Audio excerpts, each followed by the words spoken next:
Bienvenue chez Aïdor Show, fidèles internautes, vous qui nous suivez de partout à travers le monde. Bonjour et bonsoir. À l'heure à laquelle vous nous captez, Botalabiso dans 4 coins, il y a monde. Au Bolinga, bonne émission d'Abino Aïdor Show, une émission qui est présentée par le vôtre Aïdor. Il y a PMB certifié. Encore une fois, un grand merci. Naba abonnés fidèles, il y a Aïdor Media TV et de nos abonnés. Au bazar toujours on a scotché, connecté. À chaque fois, tu as une vidéo en ligne. Vous avez une notification et puis vous avez pour réagir, j'aime, commentaire. Encore une fois, un grand merci à vous. Vous pouvez s'abonner massivement à Aïdor Media Télévision et puis vous partagez, vous likez, vous commentez la vidéo. C'est une façon de booster mon salaire au Tozali. Vraiment que ça. Derrière la caméra, il s'appelle Jordi Fitir, The Last Man Standing. C'est lui qui nous aide. Pour la image qui tourne, on a Aïdor Media TV, c'est grâce à Jordi Fitir. À travers un Ken américain, Autopécie, Salutations, Essika, Azali. D'abord, avant de commencer cette émission, on a Pessi Mbela les Soussous. Ming Bazaro Benga Maïbaye, qu'est-ce qui se passe? On a Katia Kitasa, on a Benga Mosala Ponaibio. Mosala Ponayo, Ezali Bongo, un plus grand salon d'emploi et de l'entrepreneuriat. Vous allez organisé par Héritage Investment, Banderonabiso, Tika Kinshasa, Congo et Poto, pardon, Baya Awana Kinshasa pour nous repérer sa bande chance. Tout à posa a changé, vinaye, on a posa vinaye échanger, on a posa amélioration, tout quelque chose. Tout le monde a les premiers au 3 septembre, on a Académie des Beaux-Arts, plus de 50 sociétés vous allez avoir présent. Yom tous en posa musala, tous en nekonayo, azan a besoin de musala. Pese opportunité, toute occasion, il y a qu'au changer vinaye, il y a qu'au changer vinaye. Aya bon a plus grand salon d'emploi et de l'entrepreneuriat. Et vous allez bon mokolo les premiers, na les 3. Aux akaka moi, au latika moi chemise noir bien, zala moi propre. Au bon si CV nayo, vous avez qu'au tenter chance. S'occuper, au sa bâti des beletés parce que vous avez musala, et nous baga teke, vous avez bâti des belés pour nous colocar musala non. Tantôt la chance na yo et chance de sourire yo pe. Vous avez un projet na yo parce que vous sélectionnez plus de 15 personnes ou ba na projet na bango projet vous avez bon kitoko ba ko financer bango na projet wana pour na ke ba meka ko changer pe vie na bango grâce à bande ko Héritage Investment ou ba pesi bino chance du 1er au 3 et ko banda bango de 7h ti 17h. Donc, avec 5 $ pour participer à jour moko et puis 10 $ pour participer à 3 jours. Donc, 5 $ jour moko, 10 $ 3 jours. Ma pessimino chance, na bande les ressources. Moussa na Congo comment passer. Mais surtout la mémelo la société auprès de vous, ça veut dire que la ligne vraiment au côté de moi système pour vous rappeler que vous aurez salaire à la fin du mois et vous allez 5. On a commis car on a combien de pessimino un message, le numéro au besoin on a besoin un numéro.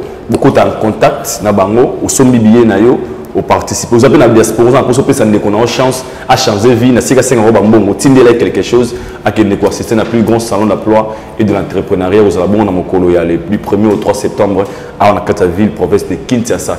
Sinon merci à notre responsable officiel Régel Groupe Investing, il y a M. Pichou Nzoula Nbakulo Malamundele, Pichou Nzoula Nbakulo Malamundele. Déjà un grand merci à vous, M. Pichou pour la news à Nanabiso, et c'est un plaisir. Aujourd'hui, j'ai un grand réel plaisir de recevoir pour vous Mr. Fallo, Thierry Mombaya, my brother from another mother, au Clalo Condé Fapékat. Avec nous, nous allons parler des actualités de mon sur la toile, tout ça, actualité, vous en impact dans cette toile Lelo, avec Mombaya. Je suis sûr que vous allez avoir de citer. Je suis complicité avec Jordi Fitir derrière la caméra, au fond de la chambre. Comme ça, nous topons ça. Welcome et bonjour à notre invité, Mr. Fallo, my brother from another mother. Yes, man, Rasta man.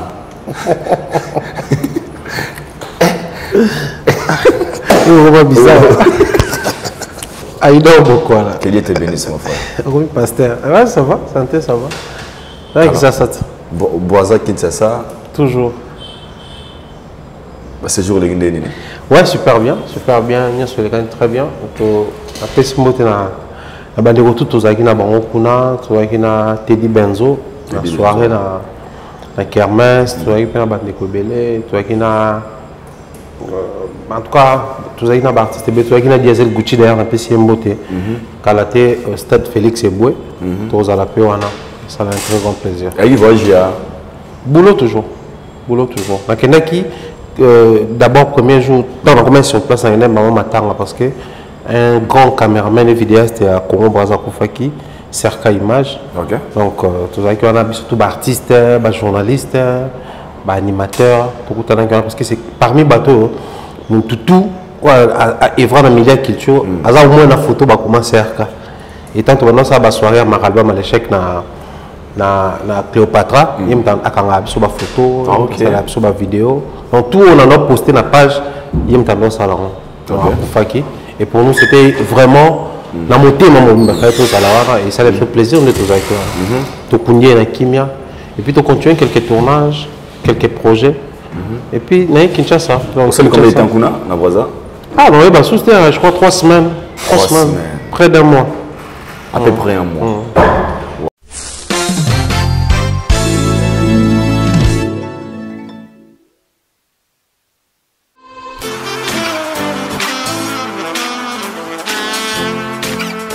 Vous êtes en Europe, Asie, Océanie ou en Amérique. Voilà, aujourd'hui, c'est très facile d'envoyer de l'argent en Afrique. Tap Send. Tap Send, les moyens les plus faciles pour faire vos transferts en Afrique. Et surtout, en République démocratique du Congo et la République du Congo. Vous avez déjà ROCP là. C'est-à-dire, on de la maman, papa, tambongo, cousin ou neveu. C'est plus facile aujourd'hui. Tap Send. Télécharge l'application et envoie ton argent sans inquiétude. C'est très rapide et fiable. Ceux qui ont Tindi Mbongo, on a Kinshasa, tu rejoins Orange Money, na M-Pesa, tu as Airtel Money. Ceux qui ont un numéro à Brazzaville, à rejoindre MTN, tu as Airtel Money. Utilisez les codes promo Mumbaya et vous aurez droit à 5 € de bonus. Donc ceux qui ont Tindi Mbongo, frais de transfert, les ATO. Sinon? Ouais, ça va, toujours donc Kinshasa, Brazza. Et par contre, Afrique Mobimba, TV à Brazza Bezali, par rapport au nom Lobaki. Ouais. Et ça y est. Ouais, très bien. Beaucoup plus qu'on les a, tous à côté événementiel. D'ailleurs, on a fait DJ Abdul, la petite chose, on a fait à Brazza pour un concert à DJ Buxon. C'était avant hier. Donc, tout ça qui est à Brazza. Ok, na boîte. T'es na Brazza. T'es l'anniversaire la manie.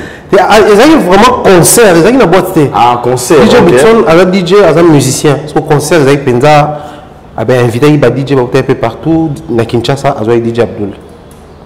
C'était une très bonne chose. Super. Et moi, je pense que même DJ Abdul, ce qu'ils ont dit, ils ont parmi les faut pas créer révolution. DJ oui, mais surtout les Côte d'Ivoire, évolution en termes de DJ, scène, concert et tout, Brazza ont copié. Et je pense que à Kinshasa, au-delà du fait que DJ va son, ça fait succès. Mais si on a un concert, c'est Ramado, DJ Abdul a un concert. Un concert public, Kermesse, Kermesse, Sayo, Kermesse, Bandal, Kermesse, Lemba. Surtout, tout le monde a DJ Lacoste, Sam Chin, tout le monde peut DJ Viris, Amarula, Abdul, et ça bien. Pour comment artiste musicien. Batera le roi bavien nabiso et à chez Temba DJ Franck il y a Kaka DJ mais par contre comment un artiste musicien par entière on se vraiment taper ba scène bon et ça va super bien.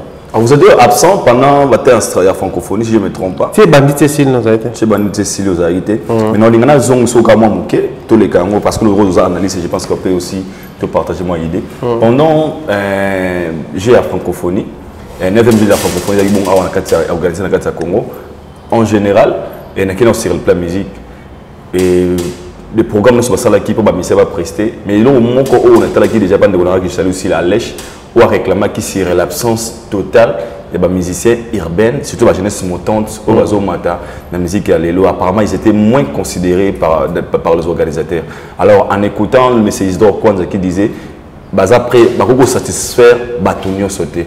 Alors en tant qu'analyste et chroniqueur musical votre point de vue par rapport à cela?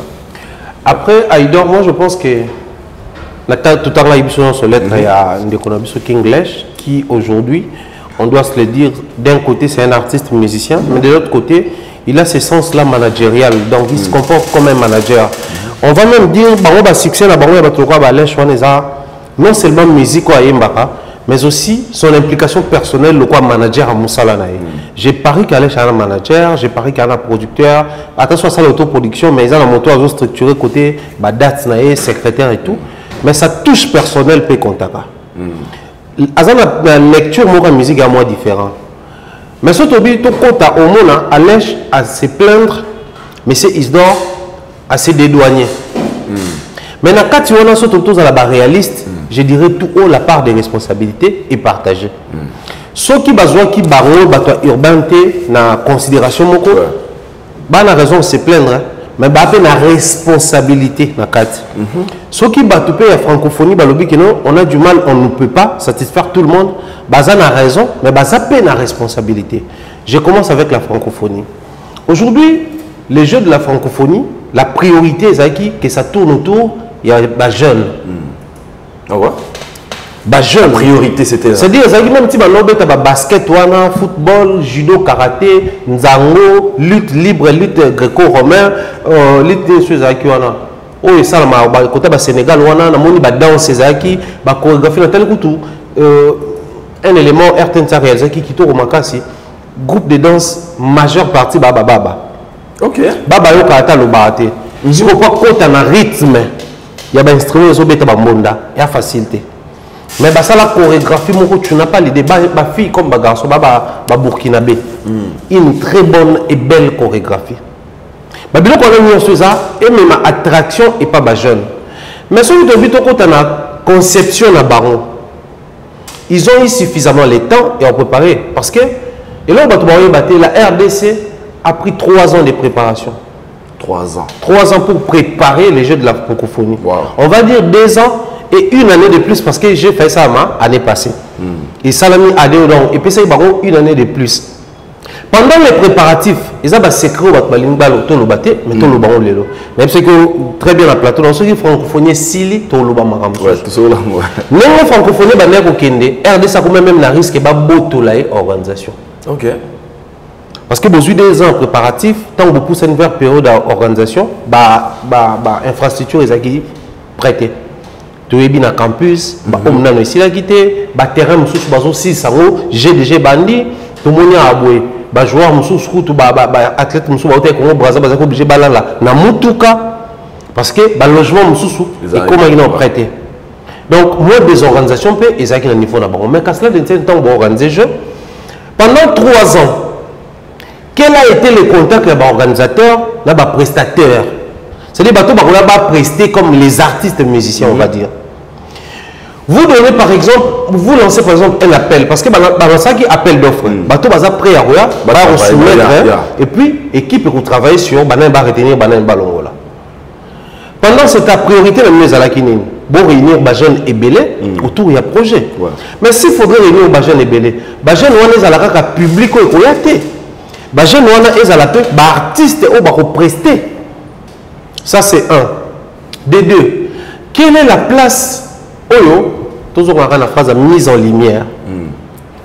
La francophonie ou les jeux de la francophonie est obétama. Mais les nuits de la francophonie qui étaient censés réunir les gens autour de la musique, il y a une appellation Lissano Namasano. Lissano Mindule, la carte Masano. Des mots, basket, on est les jeux. Il y a un Masano. Lissano musicien, Mata Yembi, la carte Masano. Mais la mise en lumière, Kaka, le palais du peuple, le stade des martyrs. Ça, on doit se le dire. Mais est-ce qu'on dit que nous avons Fuji à Betaki, na échangeur? Le compte, il y a nous la francophonie. Qui en parlait ou qui en parle? Est-ce que vous avez Ibraton Pianonaté vous extrait la page à Betaki, l'esplanade, il y a stade des martyrs? Qui en parle?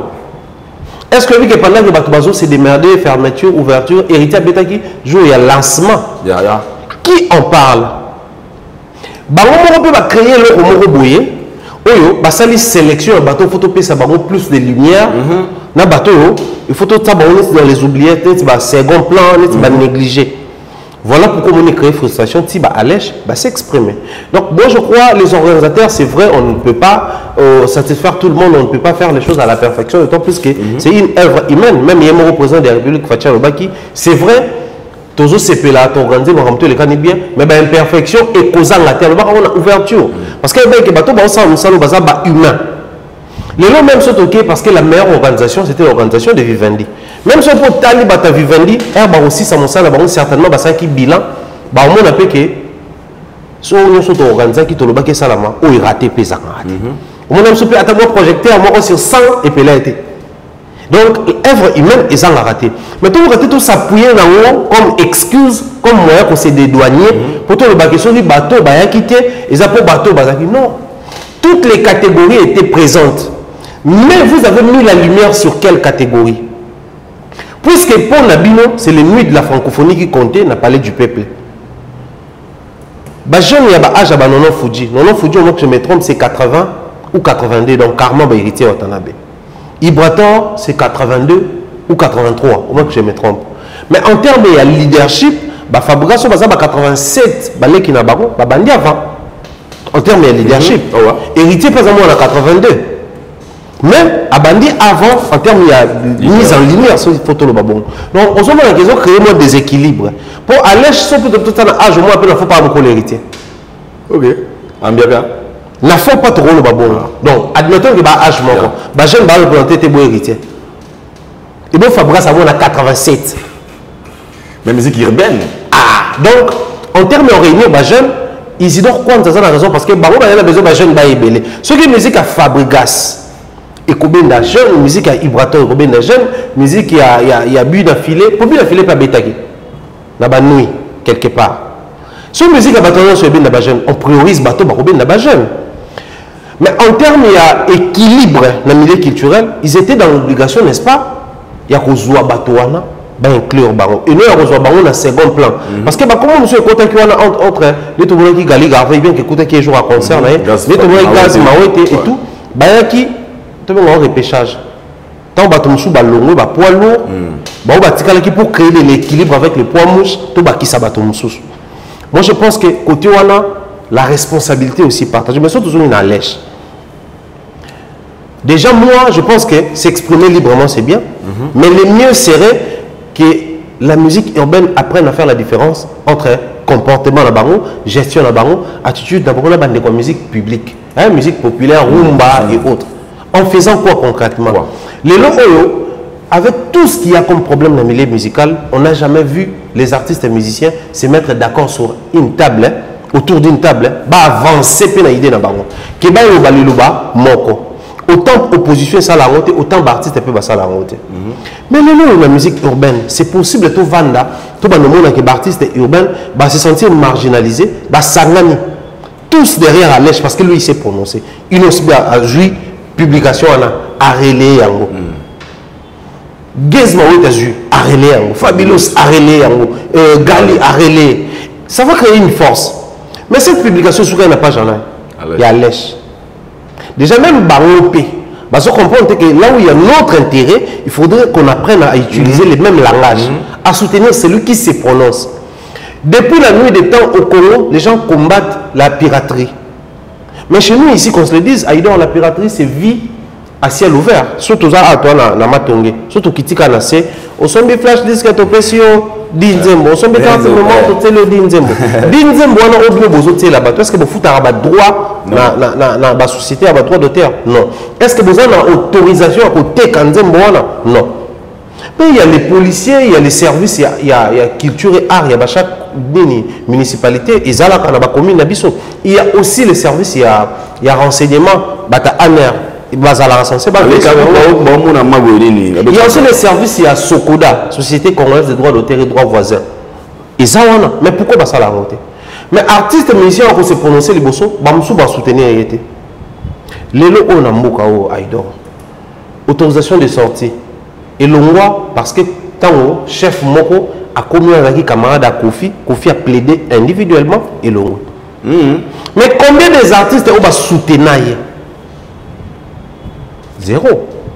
On a vu tous combien le vieux était maltraité publiquement du haut de son succès étant la légende de la musique africaine. Mais combien d'artistes vont se prononcer? Oui, peu importe ce qu'il peut faire. Sur Zaka pour le droit d'auteur, il y a service, il y a comment on appelle ça? Beaucoup de gens qui l'artiste va se prononcer, il y a des polémiques, il y a des appartenances, tout ça là. Même quand il fallait dire quelque chose de vrai, puisque tout le monde contre, tout le monde s'est prononcé. Mais que les artistes et la musique urbaine, c'est la différence. Pourquoi on soutenir à l'Èche? On a la conscience. Ça, c'est un de deux. À l'Èche et les autres. ils doivent comprendre quelque chose. Musique au bazo sala, c'est une musique tout autant au même titre que musique au Fali à Salara. Au même titre que musique au JB à Salara. Peut-être il y a une différence dans le style, dans l'instrument. La plus ma composition, ma beat, la drum live, mais ça reste une musique. Pour les artistes, il faut créer une musique, une identité. Et c'est cette identité-là, elle a mis dans la francophonie. On allait inviter à l'Est de la francophonie pour émaner. Bon monato, biloko boye, bon monato. Chose qui est bien. Et ça se rappelle la conscience. Yandela mabete, na zako lukana tuna. Et ça bien biloko na nyosto. Mais il y a beaucoup appelé ça image de la musique. Les musique surtout quand on photo na Al de la Gombe, Institut français, photo ya na Centre Wallonie Bruxelles. Tout qui musique né. Photo tale na RFI. Voilà pourquoi même lui-même il n'a pas compris comment moi les gagnants, il y a concours RFI aux à Radio France Internationale, mais on organise les Jeux de la francophonie chez nous. Mais je ne suis pas invité. Parce que dans ta communauté, tu as vendu une image. Cette image-là ne réserve pas les cadres pour toi. Alèche, il a une musique connue dans le public. Tu vas dans la bar Toyoka, na nenga mabete. Tu vas dans Toyoka, na bini, bon. Mais le point de la musique, on a inséré dans la communauté comme une musique qui doit accompagner les moments normaux à la maison. Moi, je invité par donc, ils ont aussi un travail à faire. C'est celui des travailleurs en synergie. Quand il y a quelque chose qui ne va pas, bon, ils utilisera même le langage, mais aussi celui de démystifier les secteurs. La musique, la musique, et comme la musique, dans la société. C'est le travail où ils ont abattu par les missions chrétiens. Tu sais, il dort tout dans 90. Année 90, tu vas frère Patrice, Denis Monde, clip na bango, Vinsta Gaia, batemi la place bombe, batemi la mawa. Clip ya mwana, nze mwanzambe, et souka akana matanga. Mais lelo oyo, et comment on a mariage, et ça on va nze mususu boye, on nze mbembete, alors que nze mbembete.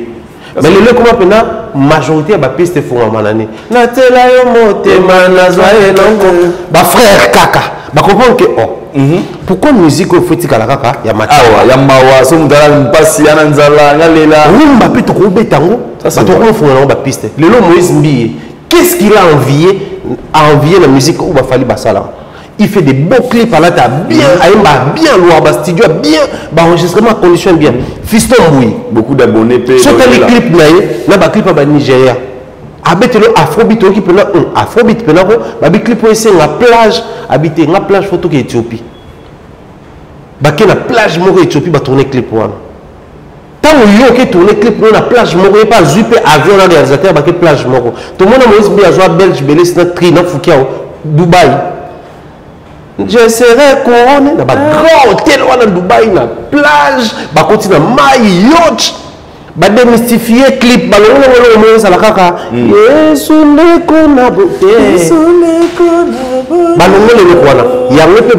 il faut pas ça là. Musique, la musique, c'est la musique normale. Parce que le il fallait jouer disque d'or, la tokos, style au baron basala. Il est parti de la rumba vers Bango. À jouer musique na Bango, à ramener un public naïe. Mais Bango va tirer quand la musique on a coffré la zone na Bango confort. Aussi longtemps ils la Bango, bah organisation minée Bando Salama. Mais Gali Garvey évolue quand même bien parce que c'est rare de voir un artiste de faire concert public, autrement une GD réussite totale. Voilà pourquoi c'est pas Gali qui s'est plaint. Ah. Showbiz. Voilà pourquoi c'est pas lui qui se plaint. Gali te chante la musique à la base, à sa musique à côté kuna, mais il y a un moloko là tout seul. Gali Garvey fit héritier à Kanabé. Au jugeant l'année. Et ça succès bah sœur bah linga on peut en fait bah t'es tout seul. Le mot amour. Gali Garvey fit quadra. C'est ça non? Té. Oh Gali coup fit quadra. Rumba. OK. C'est-à-dire, à Yépé, il y a quelque chose. Et puis, si y a public jeune, et puis si y a public amoureux, jeune mais amoureux, il y a rumba. C'est-à-dire, l'artiste musicien, il faut pas le la casquette. Tu vois l'ascension et le décollage de Inosbi. Et quand on a pour la Bilokwana, il s'est réservé à une seule catégorie. Du coup, écoute, ça a été un emprisonnement. Guest ne vit pas ça pourquoi? Parce que Guest chante musique de Barwana, mais il s'ouvre.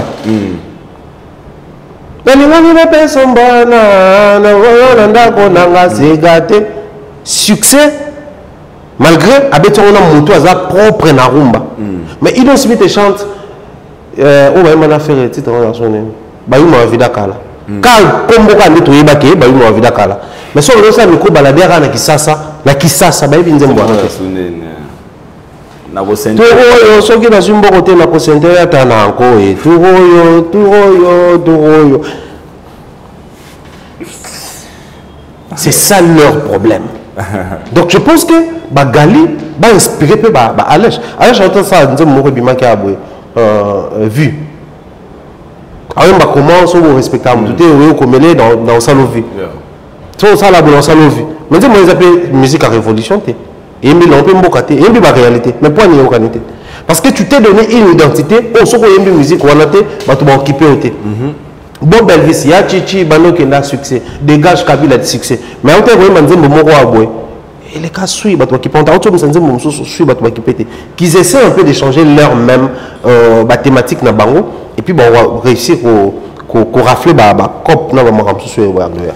Voilà, on a une question parce que nous avons un message PBL. On a plusieurs émissions à Salaki où j'avais eu le temps pour échanger avec Mputu avec l'échafaudage. On a hôtel Isangaï à combat plus fort que la jeunesse. Ils relève, il y a lobby. Soit la jeunesse est pourrie, toute une nation est pourrie. Alors, c'est dérangeant vraiment pour un marabout les gars qui Genève de la francophonie. Et pour des vies et Sungi, sinon en général, parce que vous n'étiez pas sur place au pays, comment vous avez trouvé en général, juste un ministre pour changer le sujet? Bon, après moi, je dirais félicitations à la République démocratique du Congo pour une première fois qu'on rendait le à grande envergure. Pour une première fois simplement parce que tant que tu rendais le comme tu as un Zaïre.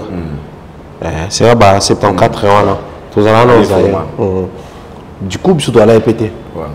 Tout kaka solo tout à la vidéo comment le monde était mobilisé tout là Zaïre tout la francophonie le monde était mobilisé on a na Brazza mais tout le monde dans là mambo les canards na kin donc et c'était pour nous un plaisir au bimi na salon de coiffure au côté d'un restaurant au bimi na restaurant tant que pas Stéphane Lemba la boutique Scott même tu peux essayer moté kuna na entrée siafumuana botal kaka yango et pour nous c'était un plaisir donc on a réussi. Il y a qu'à exporter l'image de la Libanda en termes d'organisation, plaisir ou ambiance, mais aussi on a CPN ces années.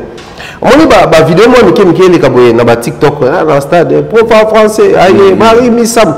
Donc, quand on a la critique, il faut jovial. Tu vas tout le CP là dans les cambo. Tu la critique, tu vas tout le koyamba bato. Mon désaki, batlet on a mis sur bazone sengwa, ou les kabato sengwa selfie, ou les kabato ba ope sur ba mbote. On comprend que je suis dans un pays où on ne les connaît pas. Mais la manière dont ils m'ont accueilli, pour une autre occasion, c'est ça aussi une manière de faire appel aux investisseurs. Ce n'est pas seulement pour qu'ils aient taux d'intérêt, non. Rassurons aussi la sécurité et les conditions. Il y a un bateau et aussi la besoin d'un grand plaisir. Sauf que ce qui est déplorable dans tous ces alliés Aïdor, nous avons utilisé la musique. La musique a rendu un très grand service au jeu de la francophonie, bien que ce n'était pas inclus dans les jeux, c'était dans les nuits. Et la francophonie, ils ont organisé. Mais malheureusement, les désordres qu'il y a eu autour, il y a la polémique, beaucoup bête, cédé au caprice, il y a plus faible, cédé au caprice, il y a bateau plus exigeant. Et ça lui que, déjà à la base, les gens sont tous salis micro-baladeurs. Autour de la bête ouverture. Waïb Sao, Fali, Nabil. Na bête fermeture. Waïb Sao, Ntabetaki. Na la bête qui na nuit. Batangelo bakomba to bête na nuit. Maintenant il y a gagné qui trophée à médaille d'argent. Bato bakangité. Na la gagné médaille tout le baka biso awa. Médaille d'or, bato ba éviter.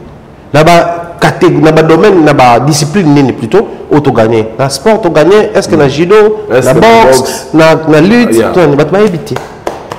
Moi, mon kio batin mis sous baébi. Mais bateau même bakine ba concert te bateau ba bete ba concert. Au point que les commentateurs français émerveillé, il s'est dit, au Congo, il n'y a pas Kefali. Il y a aussi le football. Donc dans sa tête, il se disait, ces pays-là, il n'y a Kefali,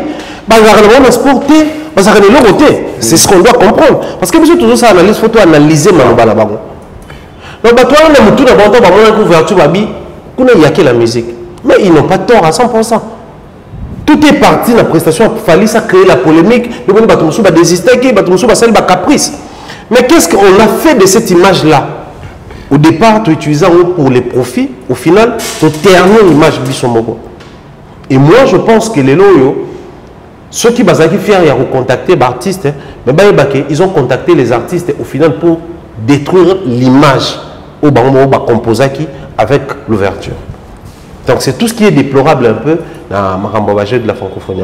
Voilà, merci Thierry Momba. Nous avançons dans l'antéma sur la Nabiso. Déjà, le 11 août, c'était un vendredi, si je ne me trompe pas, notre pasteur Kabundu Alessa, à Sala qui veillait nuit de prière dans le stade des martyrs. On avait vu la réussite totale.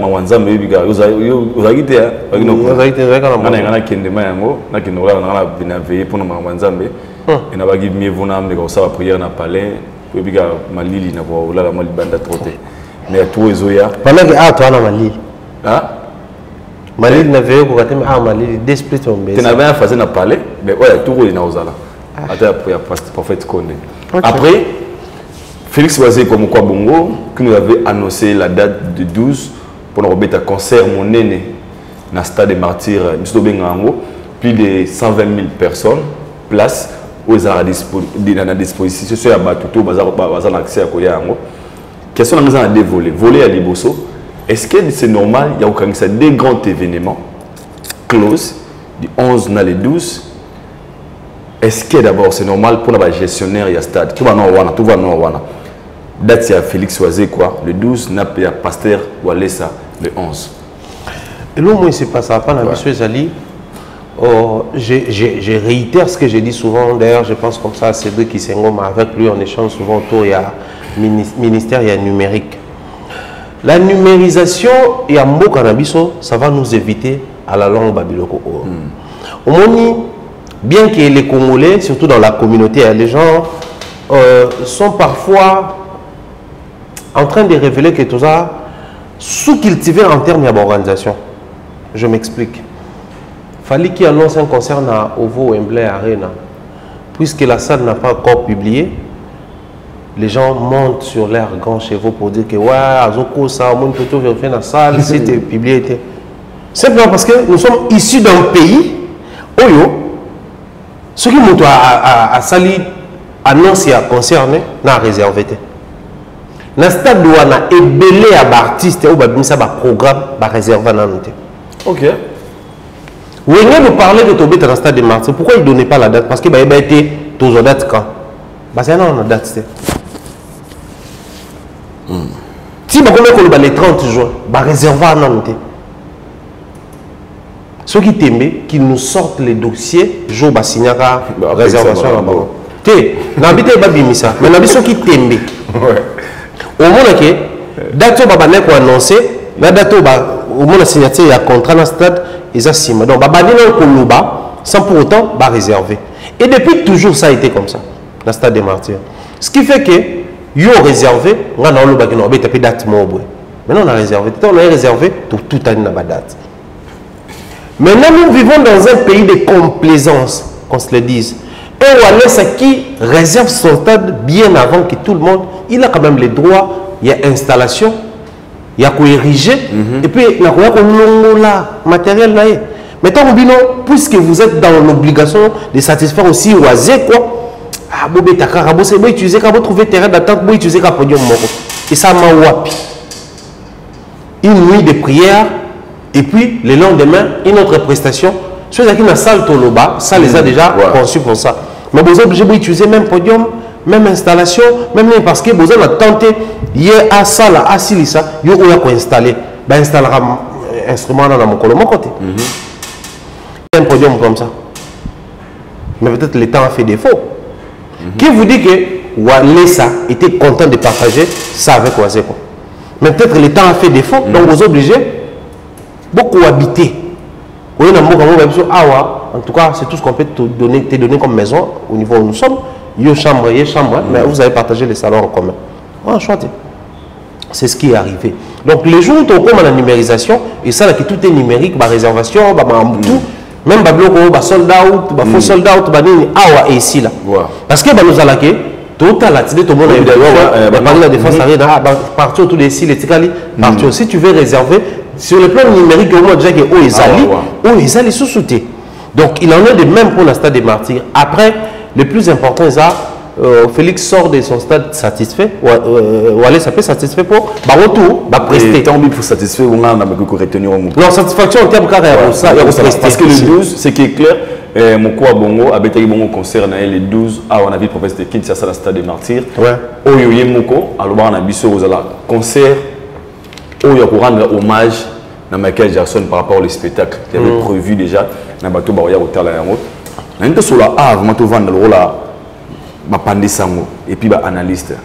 Quand on parle des stades des martyrs, tout le monde a mis sur le plan récite, tout le monde a sur le plan population.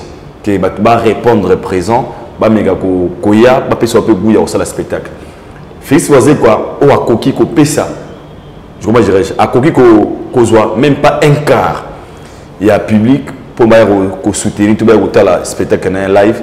La question se pose à niveau n'importe kabula bakanisno wana. C'est parce que Oisé qu'on n'était pas prêt, ou bien Oisé a échoué sur le plan promotion, tout publicité, marketing, ou bien Oisé ils ont qui bon momenté, il y a Robert Stade, ou bien Salayengo, pour profiter quand on a moto, ou il y a qui il y a Stade des Martyrs, il y a autant qui m'ont pas dit ça. Tout le monde a cabono les canisi wana. Pour ça que déranger mingi aujourd'hui on les traite de XOR, de tous les noms. XOR peut côté. Ah ouais, pour la chorégraphie, on va te dire, dans la TV, dans la question. Tout le monde a un professeur en informatique fondamentale, même dans les plus grands hôpitaux du monde, sauf que dans moi, si massima, dans la clinique cabinet dans le monde, sauf que dans moi, si massima, ils ont la morgue.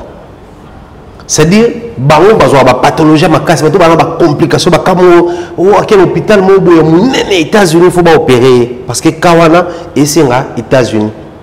Mais baron ba dit que ba kao tout traitement ba to bika, mais musu pe ko simbate, il faut prévoir morgue mo ba poto que tete kuna so akufi.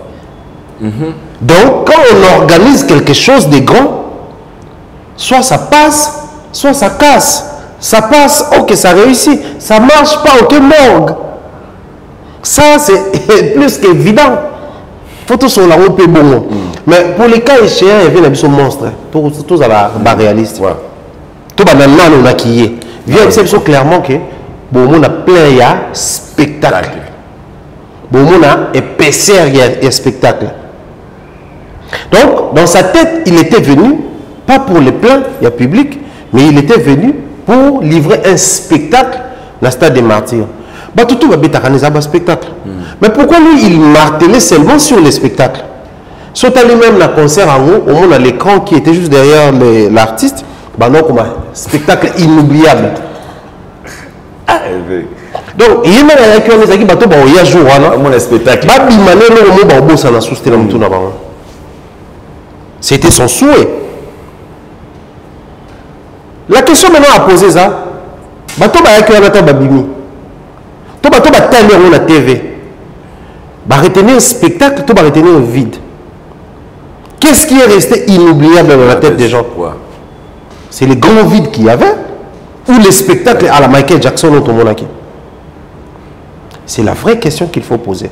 Mais pour les comptes de Félix Oisé, aujourd'hui, quand on va commencer à citer les artistes qui ont eu la possibilité de prester dans le stade des martyrs, il sera dorénavant compté parmi ces gens-là.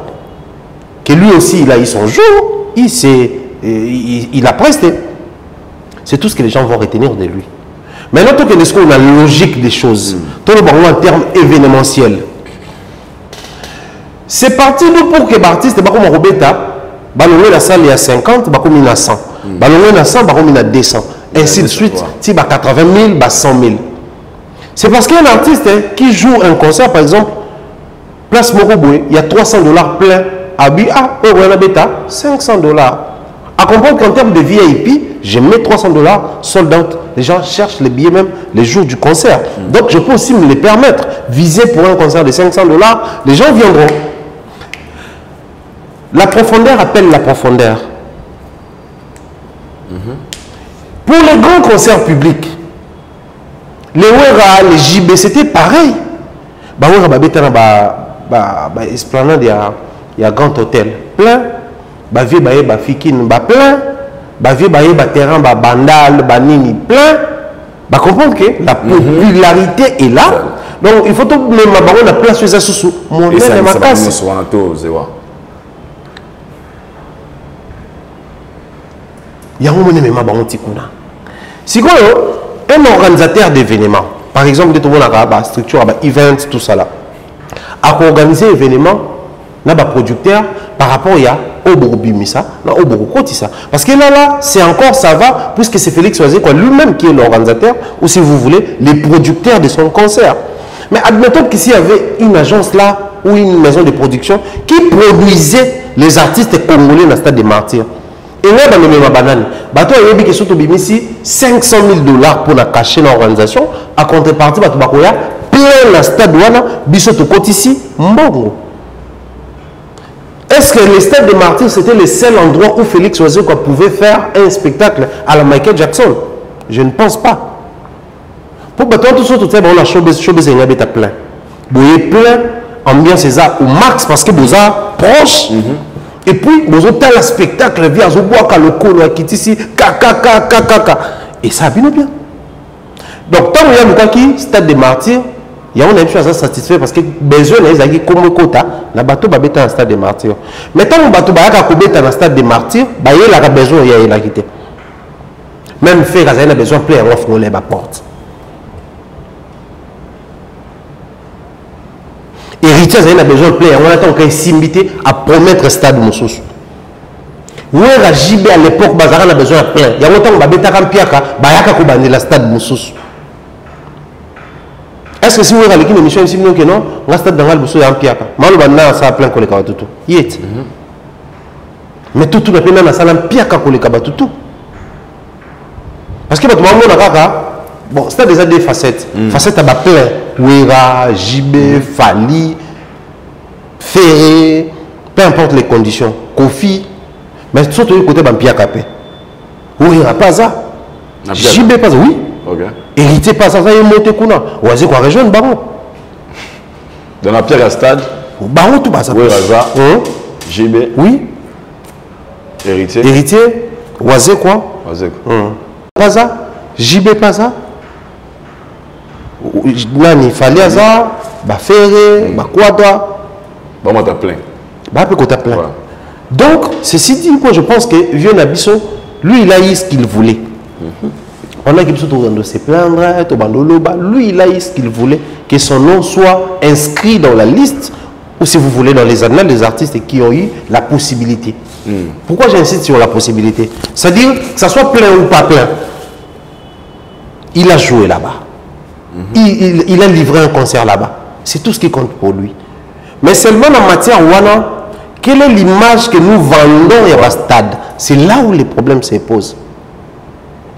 Si et seulement si jouer dans un stade comme le stade des Martyrs doit être profitable pour l'artiste en termes d'image, Félix a échoué. La preuve, tout studio facile, réalisation, photo, surtout facile studio, un truc comme ça. Dans la photo, on va poster la page là où il y a la concentration, il y a bateau. On va poster place au vide ça. Donc en termes, il y a image, qui sont postées vide, ça va renvoyer une mauvaise image. Il y a Félix Oisé quoi. Donc, renvoyer l'image là où il y a un peu marée à bateau, ils ont vendu bien. Si vous autant il y a mon image qui doit être collée à ce que je fais, donc à tout prix je dois faire le plein. Moi quand je suis arrivé avec une chasse à côté stade, il y a Félix. Vous avez hein? Après on a bimi. Parce que j'avais une fête, il y a mon ami, d'ailleurs on a fait beauté. Le professeur Willy Vallée, ainsi que sa chère épouse, Madame Plaisir Vallée. Ils ont eu mariage là-bas. C'est un ami de longue date, on a collaboré sur plusieurs projets dans INBTP, parce que là, professeur dans INBTP, puis dans ISAO. Pour nous, c'est une fierté. À master, un jeune docteur, à professeur, il y a université. À chef de travaux, tu es professeur. Donc, il fallait quitter les Brésiliens. On a quitté les Brésiliens, il est Kenya. Là, qui spécialement. Non, on a lobby. Là, qui spécialement pour le mariage. Mais nous, les indépendances qu'on a, il y a tellement d'activités et indépendance day. Des soirées, des concerts, lobby dans le Brésil. À tout prix. Et on s'en ligne, ok? Faut de l'ambiance. Pas de souci. Merci, Abbas. Moi, on a l'occasion, on a de faire émission. Bon, c'est bon, ça, Rani. Après, on va commenter, on conseille, il dort. Et ça, donc, ceci dit, je pense que même en termes d'image, et moi qui image, on m'a bien vu. Alors, comme je disais tantôt, si seulement. Est-ce qu'il était prêt? Quand ça l'a prêt ou pas prêt, après moi je ne sais pas trop quand est-ce que moto il faut aller comme prêt ou pas prêt. Tu sais, quand il fallait annoncer le stade de martyrs, la génération là, tout le monde la génération va couper ta stade qui est non prêté. Non, on va couper individualité, mais non, génération mobile. Mais individu, non seulement avec bêta, mais il s'est porté garant le après on va bêta pour toute une génération. Master toute la génération, même ça, on va renverser PA, on va retourner PA. Il fallait que quelqu'un se sacrifie pour que toute une génération soit sauvée. Dans la émission, on a réussi à Félix Oazé qu'on a stade des martyrs pour briser la trilogie wana que les clans latinos, les clans wenge, les clans vivent comme babeta kona. Il faut y avoir pour permettre à inosbi ba gezo ba planter ba okota. Ba lèche le balé ba lettre ba okota. C'était Oazé qui portait ça. Donc, je pense que qu'on va prêt ou pas prêt, bah fait sur terrain. Mais quand on organise un concert de grande envergure, qu'est-ce qui compte aussi le plus? C'est l'actualité autour de ces concerts et la promotion. Où est-ce qu'il a fait la promotion de son concert? La promotion, c'est pas passer sur un plateau ou d'un plateau à un autre. Tout le monde a vu avec Monsieur Bélé, Vincent, Bélé, vu tout à l'heure Monsieur Bélé.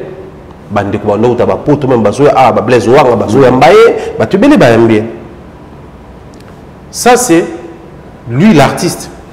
Mais la communication c'est pas seulement quand Oazé on parle. Tu peux suivre une émission de Oazé on a 10 cas, mais une émission d'analyse on a 40 cas ou plus.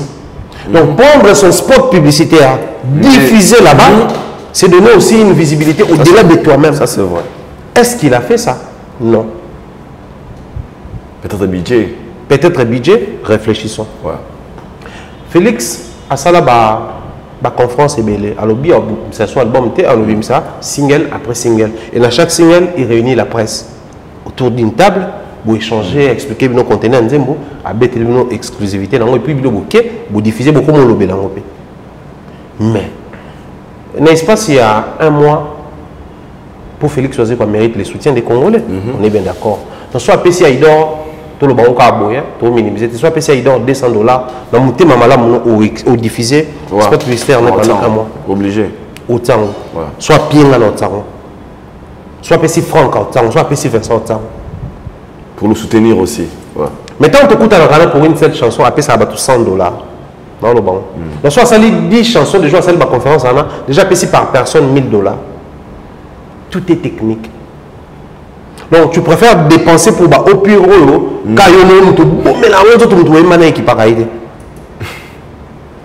dépenser pour ça au lieu de dépenser une fois pour toutes et pour ton concert et pour les actualités à Banzemona. Ça c'est la promotion. J'ai dit tantôt il faudrait que le grand pays à l'actualité. Ces 2 dernières semaines, je dirais même 3 dernières semaines autour de l'artiste Batouando Lobanin. Départ à Bajos, départ à Seden, Silikoti, et puis si même j'ai ça cri générique et zobi même. Et le monde tenait en temps là, papa, les grandes montagnes sont faites de petites pierres, il y a un verbe à comprendre bien.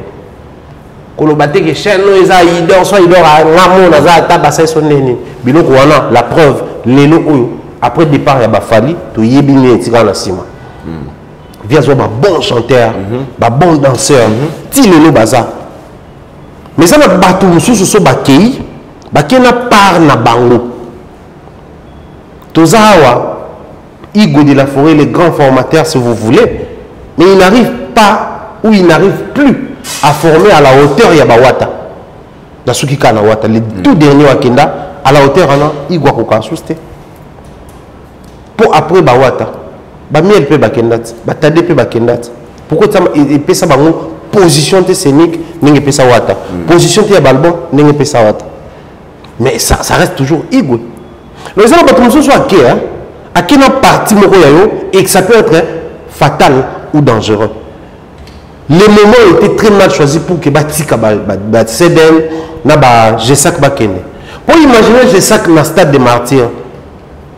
Ah, ibila go ba bois qui va crier voilà. Mais so yé mo zalaki ça allait avoir un truc là propre na yé. Et tous ces détails là, je pense que c'est important. Les actualités étaient partagées. Mais aussi en termes il y a réalité sur terrain. Aïdor, qu'on se le dise, hérité t'envoyé un gabeta stade des martyrs. Abandonne sa promotion dans le salaire concerné. Mais de l'autre côté, batonaye, il y a biso bato ba okufate. Ba se frotter na fali et puis si ba une visibilité. Faire étant réel ngabeta stade des martyrs, les musées qui ndingu ou on a msusu na bosa comme na bato. Ba non se frotter na fali pour que ça ait une visibilité. Puisque c'est un système créé chez nous, Félix s'est frotté avec qui? Mais lui, il avait besoin juste, au contraire, il avait besoin de soutien à Falina, à Mélicien Belé. Parce que selon lui, il disait, ce gars, tout fallait le bilan, tout le monde le bilan, et que ça peut booster. Ça c'est peut être un logo, il y a un particularité et pas naïmo. On n'invente pas la roue existe déjà, papa. Héritier a été soutenu via sa élève vidéo, Bawera Baloba, Bajibe Baloba, Batutu Baloba. Mais il y a ça les Ferré. Basa il a une vidéo, Bawera, Bajibe, Batutu. Na wole la lisu ko non. Bon, il faut les aider bandakala. Na wole la ligo. Il faut les déjà zaki non bandakala. On a une stratégie c'est faire passer pour la victime et gagner la sympathie. Il y a l'autorité. Regarde moi na mawa. La Bible écoute c'est lui qui souffre droit à la compassion. Il suffit de se faire passer pour quelqu'un qui souffre et puis les gens vont commencer à compatir, à avoir pitié de toi, à apporter les soutiens et tout ça là. Malheureusement, ce système-là ne construit pas une carrière. La preuve, aujourd'hui, après le stade à Bâtonnier, suite, il y a Bâtonnier tout le monde. Il y a plaintif tout le monde. Aujourd'hui, après les Jeux de la francophonie, suite, il y a travailleurs, Gim c'est parti travailler, Fanny est parti travailler. Les restes sont restés toujours dans ces JBCR-là. Il y a plaintif, il y a qu'on compter sur Maman Denise. Donc, moi, je pense que le vieux a manqué un peu ces côtés réalistes-là. Sinon, il pouvait avoir plus de gens qui ont tout le monde. Mais tu as noté ma photo dans la claire. Parce que déjà, dans l'interview, il nous a annoncé la présence des Quadraco Raman, la présence de Barbara Kanam et son petit préféré, petit chouchou, Fabregas, mais c'est TikTok. Alors pour les autres, Malobi, il a été trahi par les gens, on peut peut-être confiance par Fabregas, parce que le vieux avant Jagina Veille, avant le concert, c'est aussi parmi les choses où il y a quoi s'est retrouvé, il y a autant de sanéfis qu'un quart et un stade de martyr. Ah donc, vient de faire les bateaux. Mais il y a un problème. Il y a ouvert, il fallait, on a ni. Mais est-ce qu'on peut réfléchir dans ce sens-là? Le vrai problème, c'est pas. Bon, techniquement, tout sur la loi Bakino. Voilà, succès. Du coup, au moins, il y a des paramètres. Il y a un succès, il y a un adversaire. Mais le coup, il y a un supporter un succès à Batoté. Et ça, là, au coup, on a un adversaire est belé. Mais ce qu'on a un adversaire, nous, comme tout le monde s'est prononcé pour ne pas soutenir. Ok. Félix ne faisait pas face à ce système-là. Ça, c'est un. De deux. L'artiste doit d'abord compter sur sa base. Ensuite, soutien à Batom Sosoya.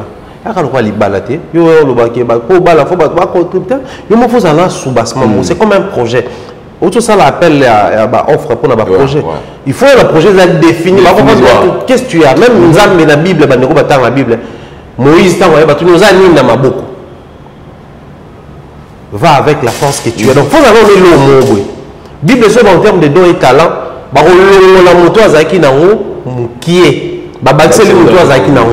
Tu dois avoir d'abord quelque chose pour toi-même. Les cultiver d'abord, faire base à mobiliser. Félix a dit quelque chose, ce qui m'a été mobilisé concernant le stade et le contenu. Pour ma tête, il n'y a pas de belé pour le cas, mon stade. Imaginez, s'il fallait seulement s'appuyer sur sa base, mais là, il y a ma tête. Les bus, il fallait qu'il y ait député, tout ça, non, ma tête, parce que parce qu'ils mobilisaient. En fait, le problème est à un niveau de mobilisation. Mais surtout qu'il y a la même logique. Aïdor, les soutiens, c'est important dans les milieux musicaux. Ça donne la force, ça permet aux artistes d'être assistés et accompagnés, mais aussi échange où il y a chaleur musicale ou culturelle. Quand on voit Ouera qui soutient JB, quand on voit Hérité qui soutient Gali, mon chaleur Ouana, ça crée une atmosphère bien pour les milieux culturels congolais. Mais cela ne doit pas être un élément primordial, non. Parce que les mêmes personnes, qu'on se le dise, Quadra, si c'est vraiment le profil approprié pour faire les pleins dans le concert, il y a Oisé, quoi. C'est qu'il fallait qu'Hérité passe à plein. Paul, il a soutenu Héritier. Il était à Kinshasa. Ceux qui ont été invités, il allait venir. Mais même le mot d'ordre nous a respecté, tes présences nous ont fait respecter. Parce qu'après, c'est un mot d'ordre qui est surtout qui n'est pas la femme, mais la pour te respecter, mot d'ordre, c'est aussi l'efficacité sur le terrain. Quelle est l'image que les artistes et musiciens ont donnée face au mot d'ordre? Ça aussi, c'est un sujet. Ça aussi, c'est un sujet. Tu réfléchis sur ça. Ça, c'est un sujet. Quelle boule systématique à l'époque via Betibongo, fan tout, quelle boule systématique. Tout le monde peut s'en monter tout ça. C'est à l'époque le mot d'ordre avait la puissance. JBB surtout banamine les Tchibouta Mopandi. Mot d'ordre respecté. Tout Tchibouta Mopandi. À l'époque, le mot d'ordre avait encore la teneur, la puissance. Mais aujourd'hui, quelle est l'image autour de mot d'ordre d'artistes et musiciens congolais? Un artiste qui finit son concert au stade de Mathieu dit ah, ça c'est vraiment la grâce de Dieu. Si j'ai un peu tout ça, tout ça, alors bon, tu crois que tu vas respecter, tu vas déjà. Donc ça prouve que toi, tu ne représentes rien en termes de données des injonctions ici. Ah, mais l'autre artiste qui descend et dit ok, focus, ça, silence. Le même challenge, le mot d'ordre est respecté. Ça représente l'image de chaque artiste musicien congolais. Donc, s'attendre à un mot d'ordre de la part de notre vieux pose un impact en concert à Félix Oisé. C'était irréfléchi de notre part. Mais n'oublie pas, on a une émission qui déjà tu es qui a oyate. Je me souviens. Tout ça qui est awa, la dernière émission tout ça qui. N'a pas qui est aoyate. Est-ce qu'il y a été? C'était prévisible. Parce que même quand on a une fête, moi je le dis comme ça. Il y a notre jeune frère, mon jeune frère ami d'ailleurs, c'est lui aussi, le community manager à la page, Joe Bams. Il est warrior. Il venait de faire une publication. Il y a expression comme fanatique envers Fali. Ça fait la toile était occupée par cette publication. Tout le monde repostait. Tout le monde partageait. C'était tellement profond que tout le monde attend. J'ai copié les liens. J'ai copié les liens, j'envoie à Fali. Tu dois lire ça toi-même. Je le dis comme ça publiquement. À répondre à M. tu dois organiser un rendez-vous avec les gars. Maintenant, on a proposé, il déjà que à cause de la fête, il y a une disponibilité. Parce que comme on vie, il y a des fêtes aux alas, tout ça là, il faut que les fêtes aux alas invité et puis jouer à ronde de fête. Parce que tu es qui à Koyate. Tout ça, il y a un problème, c'est compliqué la pété. Alors, s'il y a un mot que Rogolobana, Mokwa Bongo Félix Oisé quoi? Ah non, c'est d'accord, sur le héritier. Ah, non, voilà. Oh, tu as le bawa, c'est de Martin. Oh, c'est un mot pour un seul côté. Tu vas bien encourager, mais la soutien, papa. Ah, c'est de bon avis. Oui, il est ça, il me fait la bien. Ah, nous va voir maintenant d'attendre de qu'on a bien. Ah, bon, ça, dans un cas de mot, là. Le gars a bien courage, l'essentiel, le copier dans là. Oui, que moi, en tout cas, je suis désolé, je dois le dire aujourd'hui. Moi, je n'ai jamais été partant à l'essentiel. Oh, l'essentiel, il faut manger sainement. L'essentiel, moi, je veux ce que je veux. Donc, servez-moi ce que je cherche. L'essentiel, caca, et alors, émission, il y a YouTube, attends, lumière, il y a mouké. L'essentiel, l'essentiel, la bêtise, caca. C'est-à-dire, vieux, le quoi, bêtise, planté, trop Sengazonga. Si on est radio de son succès, alors qu'à l'époque ça marchait, à Betaka concert à Liboso, il a planté à Zonga qui a bêtise plein. Pourquoi pas Félix Oisé, quoi? Si JB l'a fait, ça n'a pas marché le premier tour. À Zonga, pourquoi pas Félix Oisé, quoi? C'est pas parce que fallait si même maman le premier tour, on va tout payer sur Simbité Batika, non? Ah ouais, à Beta soit à album, à Beta sous concert, dans le stade de Martin. Et tous les allants pour nous soutenir. Félix Oisé, quoi, perdre temps, il y a qu'on restructurer les choses. Alors, on a vraiment au pire, on a focus sur Maramonae. Et puis, à Beta stade, nous soutenir. Merci beaucoup. Je pense que tout est là, tellement sérieusement. Déjà, on a parlé de Félix Oisé comme quoi, bon, courage est le plus important. Courage par rapport à nous. On sait que nous reconnaître que non, vieux vraiment nos milliers, nous pas des milliers. Il y a moi, j'en ai besoin de planter. Tout le monde a dit. Azaï n'a besoin de planter. La preuve, tant la mati, totale qui attitude.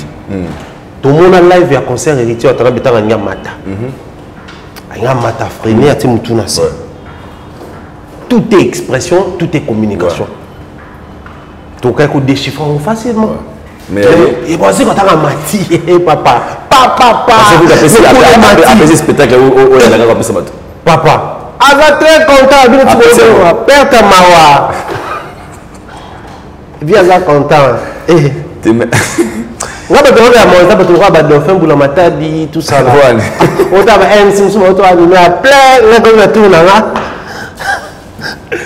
de la star à ma gang, mais Anado Kabuka. On va le mettre dans le son. But boy, on va conseil. on va mettre la batte. Donc le monde n'y a tiré nous cadre ni ici mais. Nous avons mis le courage. Non, on tire courage. Tire le courage. C'est une manifestation. Courage. C'est le. Courage, on a coupé l'île. C'est bon, félicitations. On va te ça. Ouais. Courage. Ouais, en tout cas, félicitations, monstre. Ouais. Moi, c'est courage.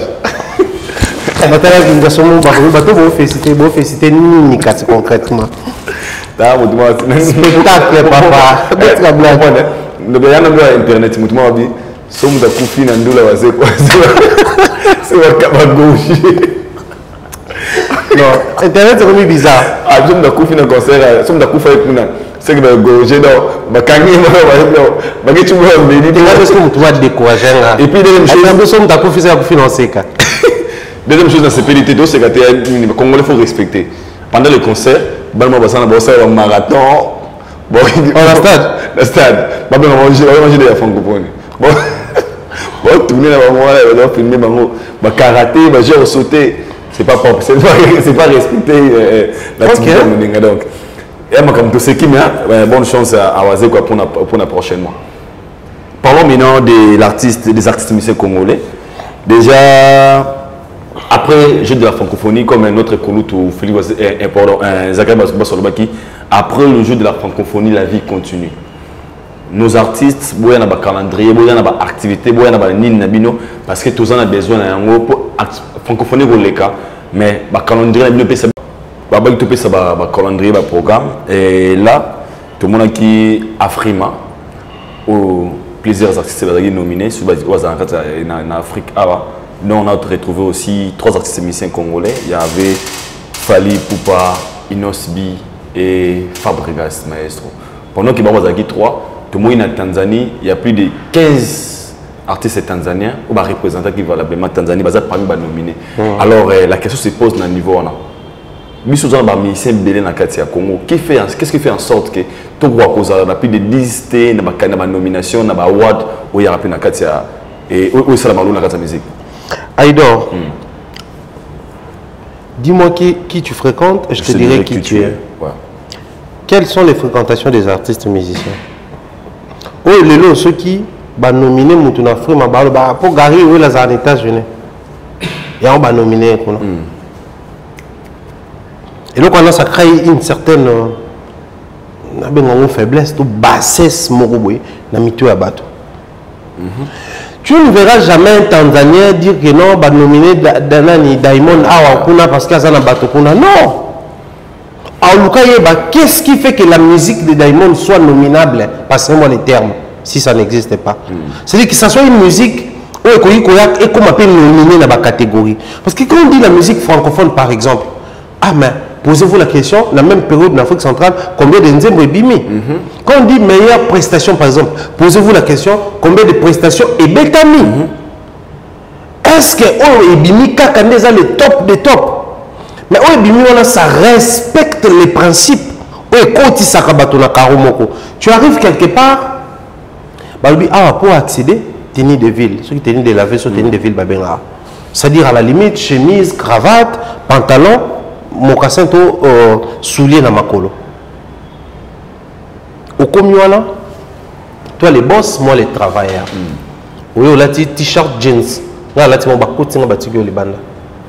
Yo que belle que non, on a les qui écoute tu n'es pas dans les principes. Tout résulte de la vision. Pour oser la vision, ils ont aussi la yote, bateau bakoya baya la vision. Non. Pour oser la vision, il faut la mailler. Je suis désolé, mais l'artiste est belé à ba mailler l'été. Na Congo. Oui, tout le monde ça. Ba mailler l'été. Tout par là, de mailler. C'est-à-dire quand j'ai une vision, avoir une vision ne veut pas dire avoir la possibilité de matérialiser cette vision-là ou de concrétiser Maramozo tourner dans moto. Mais avoir une vision, il faut la mailler. Maintenant, mailler les ça a porté intérêt sur cette vision-là. J'observe l'Okwakanza. Je dis, on va prendre Fali. Tous a besoin de ça au tabouté. C'est Fali qui dit l'Okwakanza, pour lui, c'est le meilleur artiste. C'est son modèle. C'est des goats. Mais observez tout ce qu'il fallait a pris de l'eau, quoi. Bah, vieux, bah, un concert, un festival, mais on est. Ah, pourquoi bien sûr tout un festival à Boto comme on a niveau là bah, vieux, autant ça l'album, pourquoi bah, réalisateur à pourquoi bah ça là. Je suis né de la rumba, mais comme je prends modèle sur ces messieurs, à la limite, je dois copier objectivement ce qu'il fait. Tant le qu'on clairement qu'il fallait c'est le meilleur. Abo ça n'a rien moi on a bien meilleur les kango alo bangani na meilleur battention. Abo ça n'a pas. Depuis que le quoi a commencé na ba projet ne collaborer na ba congolais. Est-ce que tu voyez ba collaborer na nani pour ça même Evelina ezaka Jean Goubal a benga lo quoi ko benga. Aujourd'hui Diabolos ezaka mon pao a benga lo quoi ko benga. Maintenant que Kasilobina kozonga ezaka lo quoi a benga fali ko benga. OK.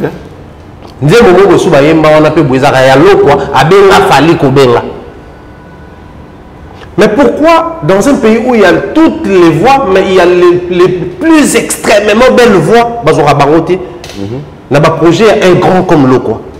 Parce que Lokwa, du haut de sa belle et performante voix, a évoqué seule la voix ne suffit pas. Quand je veux me frotter avec un artiste, quel est l'intérêt? Parce que le featuring ne doit pas être quelque chose de sentimental. Sentimental, c'est pour le plaisir de l'art, oui. Mais le côté business de ça, featuring, comme il a payé Batou Belé. Il y a combien de collaborations ça m'a beaucoup pété, pété. Belé, hein? Combien de collaborations ça m'a beaucoup pété, même pas. Moi, je me rappelle une fois, tout à l'heure, Kukunda, papa camarade, Nabisomo, tout ça, on a tout qu'on a tenu album il y a Just Diena les formidables. Nzembo ne moko boye Etienne Timanga. Etienne Timanga a bolinga zala ki moze comme la rose. Awe manzembo wana tango ebeta. Ah, masa motu ngabi. Oh miseni. C'est Just Diena ka ko mokili liboma bi. Ah, arrête ça. Nzembo bimika. Na bien bimika te. Bimaka. Une très bonne musique mais mal vendue. Mais mal vendu. Donc, les côtés art, c'est bon. L'art, musique, tout ça là. Mais le business, et même ma perception. Comment adapter ma musique dans le système. Au moment où je suis en Londres et en Angleterre, on a fait ça en beauté. so batinelo appareil électroménager à kuna somba adaptateur pour so on a ba prise d'ambition et ça faut adaptateur pour et comment le système na biso là ça la technique na ISO standardisé international ezaka na ba système eza inverse bamsou baza na gauche bamsou ba na droite même so il est là na conduite bandeko bazalaka na ba kolwezi likasi ba remarka ba chauffeur so ba outil kuna ba ko tapala so ba sala erreur 43 parce que ba priorité za ndemo na biso te biso priorité za ka na droite mais ba priorité za na gauche ba so ba outil kuna ba conduire na gauche so ba kota na gauche pa biso bon c'est vrai compte que to koti mabe ba zo na droite ya moni majorité ba pays on a pe ba volant na bango et ça a place priorité dans bango ça ba volant bango toujours et ça rampandi mususu peut permettre bango basa na priorité c'est le système so que na ba pays le roi d'Afrique du Sud yo vanda kuna et ça même système voilà OK na ba Zambie même système voilà mais so traverser côté pas so système est changé il faut s'adapter. Les problèmes avec les artistes et musiciens congolais ils n'ont pas la vision eux comme bango ba s'adapter dans le système. Voilà pourquoi quand on parle de nomination vu que ba comprendre la caté comment ça se passe, vu que Baza moins intelligent, pour que Baza a une bonne vision, vu que Baza très mal entouré, pour que Baza cultive la vérité, voilà pourquoi Baza a un emprisonnement. Moi je te dis, ils ont un artiste et musicien congolais, 10 ans haut, il y a Kinshasa, il y a un single d'or, export, la poto. Mais Baza a pour Babinde les Canadiens. Faut ce management. Parce que export les gens été comme partout mais atteindre seuil moko ba produire bino kuna même soit ça régulé mais ça la possibilité de documenter ça la mara pour soumettre kuna ba retracer si ko nzembo na bino même après ba ko payer sango certification mais pour la bango la certification ça ba pratique louche et comment mystique pour la bango mais pourquoi pas ça ba borné ba on côté ba comment ça se passe tokoloba makambo yo moko remarquer Tanzanie va continuer aux allébélés, Nigeria va aux allébélés, Congo aux akamuké, malgré tous les bois où tout ça là à Kinshasa. Et ça sous secrété, baza maé les moukié, baza cultivé, ya ou baza nominé té. Fallait 6 catégories, automoni et Belewana. Au batni baza fier na épée parmi les artistes et musiciens congolais, où chaque fois Afrima et sa nomination, lui se retrouve toujours. Ah ça la musique on va nominer. Bon monsieur ça la musique on va nominer. Ça la clip est bien. Est-ce que va nominer pour la clip est bien? Ça la collaboration bien. Pour remonter le temps rapidement. Au Congo à l'époque ton trace urbaine est comme populaire on a vu fallait jouer bah non bête qu'on a trace afrique comme incontournable, fallait à temps plein. Certains artistes qui ne parvenaient pas à accéder là-bas. Namboka oyo. Ah on a qui ça Fali à foutre à bon pour les catés. Emile avait dit plusieurs sont il y a un sous-développé il faut contacter la maman beauté. C'est vraiment les plus sous-développés à Wenge. Donc avant hier et puis dans les CLO. Donc classement avant les à bon. Il ne faut même pas compter. Et ce qui est déplorable, ce qui fait mal les gens, il y a un public, passez-moi le terme, innocent. On va comprendre que les bateaux sont sous-développés. Les sous-développés, sous-développement. Le vrai problème, c'était en ce niveau-là. Bisso, d'ailleurs, je salue comme ça, au Mano Madinga, Noëlla Maria. Après ça, dit le Moroboué, Elvis Adidiema, quand on a commis directeur artistique, ça les traces Congo. Après, plus tard, il y a comme trace Kitoko. Parce qu'au départ, c'était trace Congo. Tant que terme Toko, c'est comme un succès, nous comme ça, on trace Kitoko. Pour qu'ils mise en lumière. Vous voyez l'histoire. Tout ça, il y a une petite conférence, tout ça, Alain Dele, Glody Diasuka, je crois dire Jaskafou, le monde n'a pas ça. Je crois 5 personnes. On a toutes les questions. Alors, les problèmes avec les artistes et musiciens, c'est un problème de configuration. Il faut reconfigurer Baron na Mambo Belé. Voilà pourquoi Trace qui peut permettre Baron, bah condition nous à partir il y a oui bien que Trace n'est pas wana, artiste Belé ba beta bankuna à part promotion de foot. Mais les restes c'est qui aujourd'hui adresse mail na Baron. Au tindi nzembo 4 minutes max clip qualité bien, ba diffusion. Bah on va répondre à ma question na calendrier jour ba diffusion et c'est Mais l'artiste, le roi, c'est que Joyo a solo là. Il en est de même après plusieurs années. Comme il y a un trophée de nomination.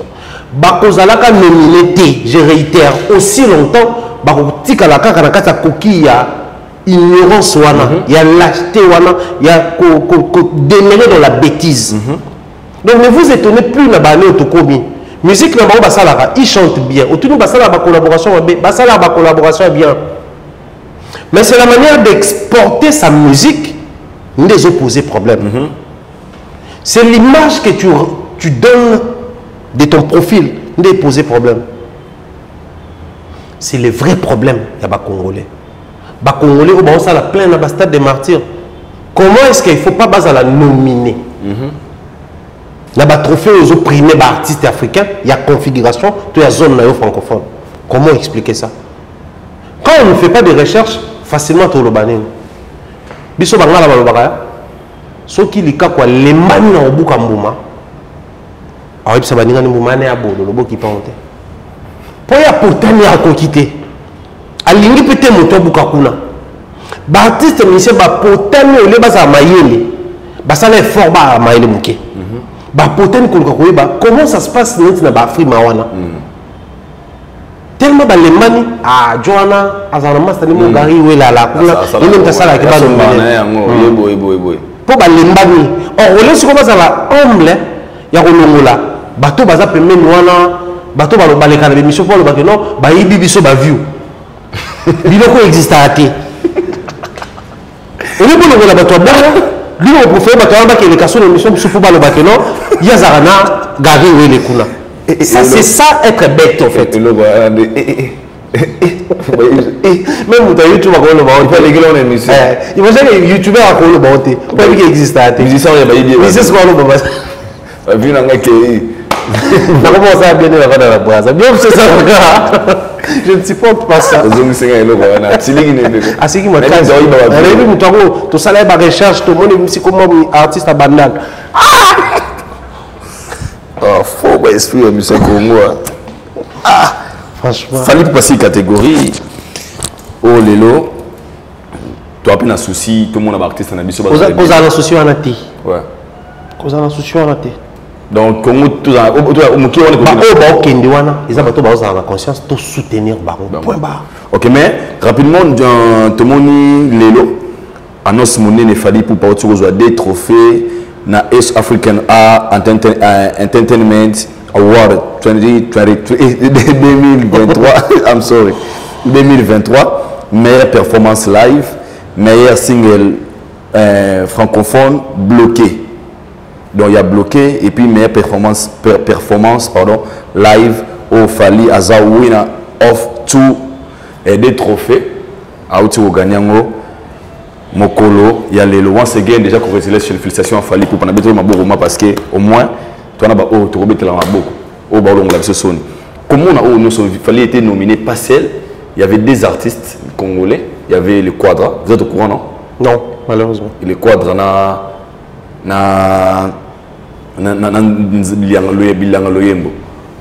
on sait il y avait trois. Pour le bid 2. Et pendant 3, Bilanga Loembo, le Quadra n'a fallu pour pas. Donc même comme j'allais dire fait Regola, le vieux Quadra et puis fallait pas. Mais fallait toujours qu'on soit des trophées.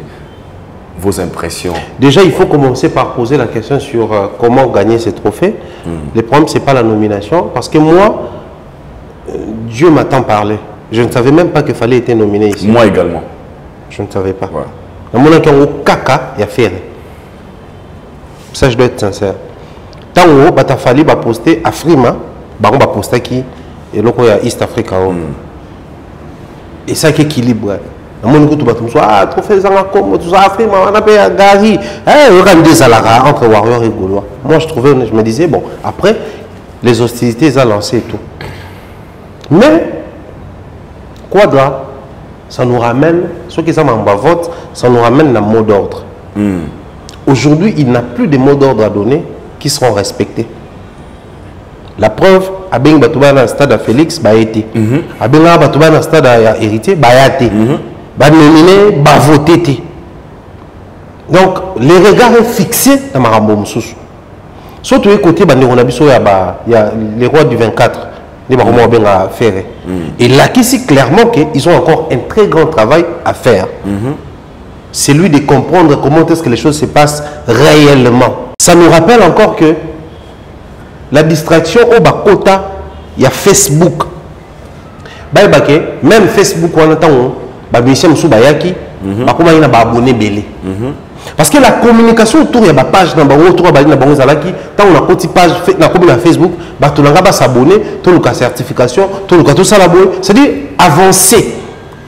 Mais en force, c'est ça plus quand ils sont nominés dans quelque chose, il y a le roi polémique. On ne va pas ici, le moment est mal choisi en tout cas, à un moment donné. Déjà, moi je l'ai dit, noir sur blanc, on peut comparer Falina Féité, ni à l'interne ni à l'externe. Ni à l'interne ni à l'externe. Même dans le Congo, Fali va mieux que faire. Dans le Congo, dans le physique. Si on doit ça descend jusqu'à la discothèque, dans la maison éthique à allez vérifier. Je sais de quoi je parle. On a Kinshasa, en termes même de rumba, dans la bar, il joue plus que l'autre. On a Kinshasa, en termes il y a présence scénique. Même la scène, il joue plus que l'autre. Mais cela ne veut pas dire que l'autre n'existe pas. Il existe, il a fait son concert dans le Stade des Martyrs, il a fait un truc là, il y a Moulili dans la clôture, il y a le Stade des Martyrs. Il avance tout doucement. Mais le vrai problème est ce qu'on a au niveau Nini.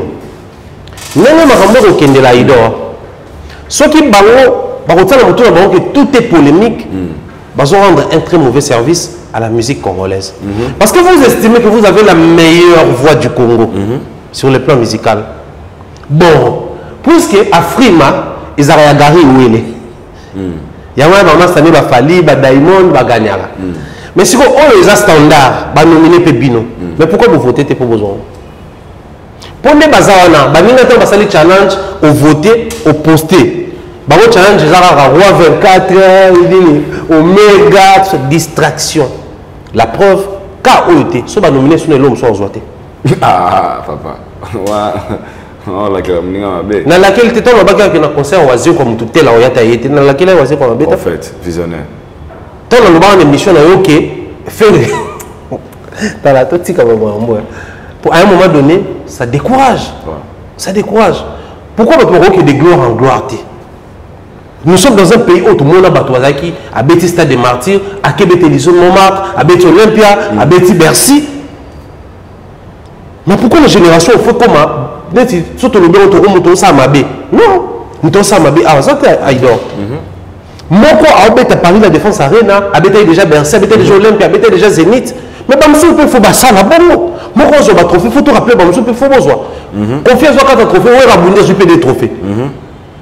C'était en fait cette concurrence là. Dès que ça veut tout comparer tes bateaux. Mais pourquoi le faut se permettre si délibérément bêtise on comparer bateau? Moi je ne même pas la cheville à Mouninga. Tout ce bateau c'est bien de faire le Stade des Martyrs, mais c'est insignifiant pour vous. Héritier Watanabe n'a fait un nombre d'années moroté. Inosbi n'a hérité un nombre d'années moroté. Héritier n'a fallu un nombre d'années moroté. Ça veut dire toujours juger bateau par rapport à l'opportunité de jouer la vie. Vous avez eu l'opportunité pendant plus de 15 ans. Vous savez 15 ans, on a nini. Surtout dans la vitrine, combien de trophées. So bato no besoin qui ont voté pour nani bono banine pour kuna balinga biso te pour bana bato. Mais vous allez nous présenter Canal d'Or. Canal d'Or ba pesaro la chaîne moko ya côte ya Cameroun. Bono besoin munene besoin Canal d'Or boyo na ministère ya culture et art boyo représentant au ministre à l'époque, je pense c'était Banza Mukala, ils sont à Bossanté. Donc vous appelez la pourcent de trophée. Mais réfléchissez. Mais ayez de bonnes visions, avancez objectivement. Mais tant que vous savez que Oyo, Azana, Aosalaro, Anabatu, Aosalaro, donc il a dit qu'il y a l'équipe bino. Pourquoi faire ça tabou?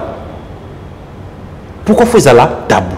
Donc moi je pense qu'aujourd'hui, ne vous attendez pas encore à des trophées de la part à faire. Parce que il y a des il faut tout le trophée, peut tout ça bien. Ok. Quand on veut créer du faux, il faut faire attention. Parce que quand on est dans les faux, na pesi elindi mbombo te maestro alors ba elo moko histoire ba changer route te po ezaka na condition te po histoire ne to vande abo ah tu as vu na idor oyebi ke to dame fort to kaboli kutu la bo ba to ba ga moni ko dame ngote ba moni la ngote ba o témoigner o bo dame wapi histoire ba changer route po ba témoin histoire bazalaka pour histoire éthique à la trace. Histoire éthique à la trace, autant les autres à la trace, mais plus tard, on va trace. Le temps que en Égypte, que au là, la pyramide doit place ça ba momie. Bon maintenant qu'on a battu na bango. Au koufi ba bakundio. Mais tiki comme plus après plusieurs années qu'on va trace. Sauf qu'il est rentré il y a comment on appelle ça? Il y a Kamba. Au moins la place pourquoi on a sauté l'icône et jui. Tant papa Simon y attaque à la petite histoire. Il y attaque les cannes. Mais la Simanaye est qui trace l'histoire. Donc il est impossible de douter de l'existence de papa Simon Kimba aussi longtemps la trace Ezali. Il en est de même pour Nabarou. Donc les lots, ceux qui barrent basé dans la conception là que non, il faut tout le monde faciliter ce trophée, barrou le cabaret créer le trophée facilitation. Maintenant on va entendre tout que non, bon au-delà de tout ce que tu y es, bah faciliter mais essayons un peu de voir qu'est-ce qui se passe réellement. Ils ont un vote, mais posons-nous la question à la base d'un surtout, banane ba votaki. Ça c'est la question qu'il faut poser. Banane ba votaki. Et là, Mickey qui révèle qu'ils ont encore un sacré travail à faire. Mais ce sacré travail à faire là, c'est un petit travail. Ça devient sacré, ça devient grand simplement parce qu'il est entouré par des personnes qui s'efforcent du jour au lendemain, comme moins développé. À l'ère du numérique, au Lyon Suiza, on va même vérifier comment postuler d'abord, comment avoir tel contrat, comment rédiger tel contrat. Mais quand vous êtes dans les faux, bon, on crée ma facilitation. Et tout ça là, ça ne joue pas en faveur de l'artiste. Voilà. Merci Thierry Mumba. Nous sommes arrivés vraiment à la fin de notre émission d'aujourd'hui. C'était un grand réel plaisir aux Oyo. Métro Kabonabo était sans pour autant payer tout mes ressources là rapidement. Dessus est allé la prestation de Rebo Chulo et Inosbi Bazabon en concert à Aquas Flash. Un mot par rapport à ça, c'est aussi important. Moi, s'il y a un couple congolais, des artistes musiciens que je préfère, c'est le couple Innocent. La bombe, on débat tout, on a abonné la page dans la Baïbi, qui la poste à Rebo tout le temps. Dans le baïe, des vrais mamans n'abissent. Vous les lèvez fort. Très fort. Sauf que la publication, il y a ça, il y a un peu de like. Très beau. Alors qu'il n'a tagaké même pas. Il va les lèvres fort.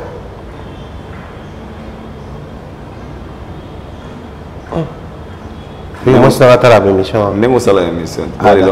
Tu connais la moi, c'est la émission. Vous avez engagé? Oh, où t'attends me engager? Tu sais quoi? Félicitations. Donc, bref, moi, je pense que va mériter de soutenir Barreau. Parce qu'après, Inosbi n'a pas encore atteint les sommets du succès. Mais au nom de l'amour, au nom de ces soucis-là culturels, au moment qu'il y a Zouakare bon dans le beaucoup. Au-delà, on a moi, c'est un barreau qui est soirée. Manini, maintenant, on va place pour un abord na boy à présenter pays. À place pour à présenter pays. Donc, au-delà d'être moi, Sinaï, sur le plan musical, à vous endroits manager, le coach, il y a le roi Batumso, ok, moi, c'est place pour yo, musicien, mon ticket na jeep, tout ça là, au bimikuna. Musicien, c'est ça là bon. La couple, la musicien, tout le monde Isaac Mayo a été sur.